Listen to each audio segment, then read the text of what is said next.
नमस्कार दोस्तों, आज मैं आपको सुनाने जा रहा हूँ बाज की कहानी। बाज पक्षी, जिसे हम ईगल या शाहीन भी कहते हैं, जिस उम्र में बाकी परिंदों के बच्चे चिचियाना सीखते हैं, उस उम्र में एक मादा बाज अपने चूजे को पंजे में दबोचकर सबसे ऊंचा उड़ जाती है। पक्षियों की दुनिया में ऐसी टफ एंड टाइट ट्रेनिंग किसी और की नहीं होती।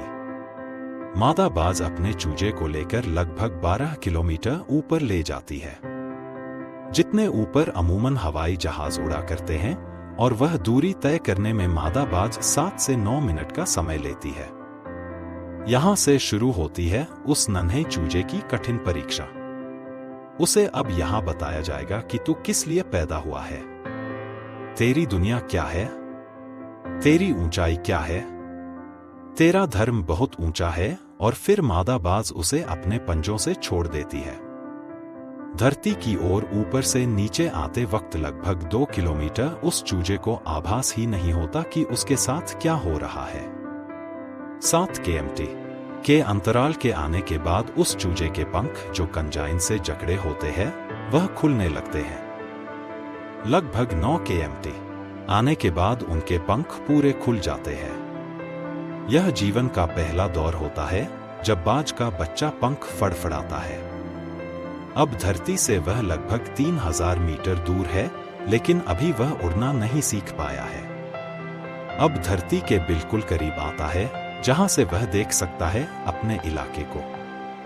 अब उसकी दूरी धरती से महज 700/800 मीटर होती है, लेकिन उसका पंख अभी इतना मजबूत नहीं हुआ है कि वो उड़ सके।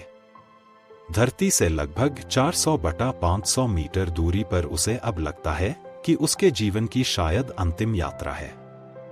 फिर अचानक से एक पंजा उसे आकर अपनी गिरफ्त में लेता है और अपने पंखों के दरमियान समा लेता है। यह पंजा उसकी मां का होता है, जो ठीक उसके ऊपर चिपक कर उड़ रही होती है।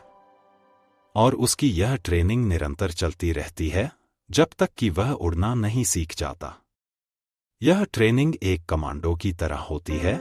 तब जाकर दुनिया को एक बाज मिलता है, अपने से 10 गुना अधिक वजनी प्राणी का भी शिकार करता है। इसका संघर्ष यही समाप्त नहीं होता। बाज पक्षियों का राजा यूं ही नहीं कहलाता। अपने शानो शौकत और स्वाभिमान के लिए वह अनंत पीड़ा सहता है। 70 साल बाज का उम्र होता है, लेकिन इसके जीवन में मोड़ तब आता है जब यह 40 साल का होता है। उम्र के इस पड़ाव में इसकी चोंच सामने से झुक जाती है और काफी लचीली भी हो जाती है, जिससे वह शिकार नहीं कर पाता। इसके पंख इतने भारी हो जाते हैं कि ये छाती से चिपक जाते हैं, जिससे उड़ने में तकलीफ होती है। इसके पैर, जिससे ये झपटा मारता है, उसके नाखून टेढ़े हो जाते हैं। अब इसके पास चुनाव होता है कि ये 40 साल के बाद मर जाए, क्योंकि उड़ सकता नहीं, शिकार कर नहीं सकता। पंख भारी हो गए, उड़ना दिक्कत, शिकार पकड़ नहीं सकता क्योंकि पैर के नाखून खराब हो गए, और पकड़ मिले चोंच से उसको वह भी खराब। अब 40 की उम्र में बाज मरने का चुनाव कर सकता है, पर बाज ऐसा करता नहीं। उम्र के इस पड़ाव पर बाज अपने इलाके के सबसे ऊंची चोटी पे चला जाता है और अपने चोंच को पत्थर पर मार मार के लहूलुहान हो जाता है। बाज इस दौरान अनंत पीड़ा से कराह रहा होता है, पर वह पीड़ा सहता है और अंत में अपने चोंच तोड़ देता है। यही कहानी उसके पैरों के नाखूनों की होती है। वह अपने नाखूनों को पत्थर पर रगड़ रगड़ कर उन्हें भी तोड़ देता है।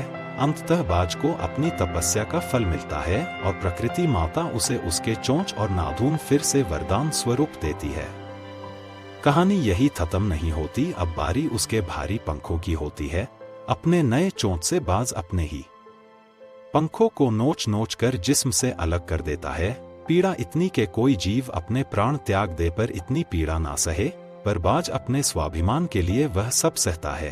करीबन 6 महीने बाद उसे उसके नए पंखों स्वरूप एक नया जीवन मिलता है, और फिर वह अपनी बाकी की जिंदगी उसी शानो शौकत से जीता है।